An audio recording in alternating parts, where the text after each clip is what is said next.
पुरातत्व विभाग ने 250 ऐसी संपत्तियों की सूची तैयार की है जिस पर वक्फ बोर्ड अपना दावा करता है। पुरातत्व विभाग इसे लेकर दोबारा जेपीसी के सामने अपनी बात रखने की तैयारी कर रहा है। क्या है पुरातत्व विभाग का इस मुद्दे पर रुख, इस पर बात की हमारे संवाददाता विक्रमजीत सिंह ने। आर्कियोलॉजिकल सर्वे ऑफ इंडिया यानी पुरातत्व विभाग ने भी अपनी बातें जो है जेपीसी जो वक्फ बोर्ड बनी उसके सामने अपनी बातें रखी हैं। इसके बारे में बात करने के लिए हमारे साथ मौजूद है ज्वाइंट डीजी पुरातत्व विभाग की नंदिनी भट्टाचार्य जी। आइए उनसे बात करते हैं। मैडम, एक मीटिंग हो चुकी है आपकी वक्फ पर बनी जेपीसी के साथ, क्या रहा वहाँ पे? आर्कियोलॉजिकल सर्वे ऑफ इंडिया, भारतीय पुरातत्व सर्वेक्षण ने जो हमारे जुरिस्डिक्शन में जितने मॉन्यूमेंट्स आते हैं जो वक्फ बोर्ड के पास में भी है या वक्फ बोर्ड के अंडर भी हैं, तो ऐसे मॉन्यूमेंट्स का लिस्ट दिया उन्होंने जेपीसी का। एंड वो लिस्ट हम लोगों को उसके हिसाब से करीब 250 प्रॉपर्टी उसमें आते हैं जो इनलिस्टेड है।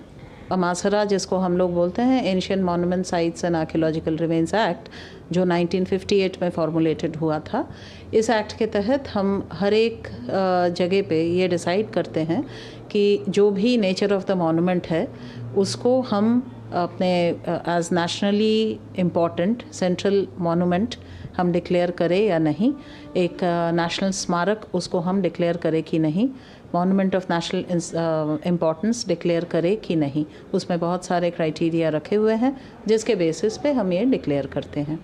अब 1995 के पहले बने हुए ऐसे बहुत, क्योंकि हमारे मॉन्यूमेंट्स अपने देश के बहुत पुराने हैं। एएसआई का अगर वक्फ बोर्ड से अगर कोई किसी प्रकार का कोई विवाद होता है तो क्या जेपीसी सफिशिएंट है उस विवाद को हल करने, या इसके कोई आगे के रास्ते? क्योंकि पूरे देश का सवाल रहता है और कई ऐसे जगहें रहती हैं जहां पर कि आपस में प्रॉपर्टी किसकी है, किसका क्लेम है, इसको लेकर चर्चा रहती है। तो क्या जेपीसी सफिशिएंट है या उसके आगे भी एएसआई ने सोचा है? भारत सरकार के बनाए हुए जितने भी हमारे पास में डिपार्टमेंट्स है, वो ये बोलने में कम से कम मैं I am not entitled to ये बोलने के लिए कि किसी विवाद के कंडीशन में हम किस तरह से आगे बढ़ेंगे।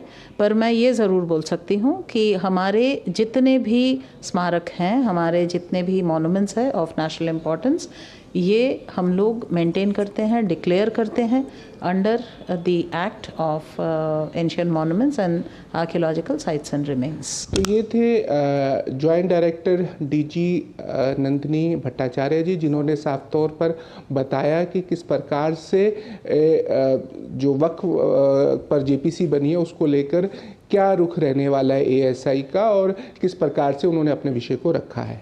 कैमरामैन संदीप कुमार के साथ विक्रमजीत सिंह, डीडी न्यूज़, दिल्ली। यहाँ रुक रहे हैं एक छोटे से ब्रेक के लिए, देखते रहिए।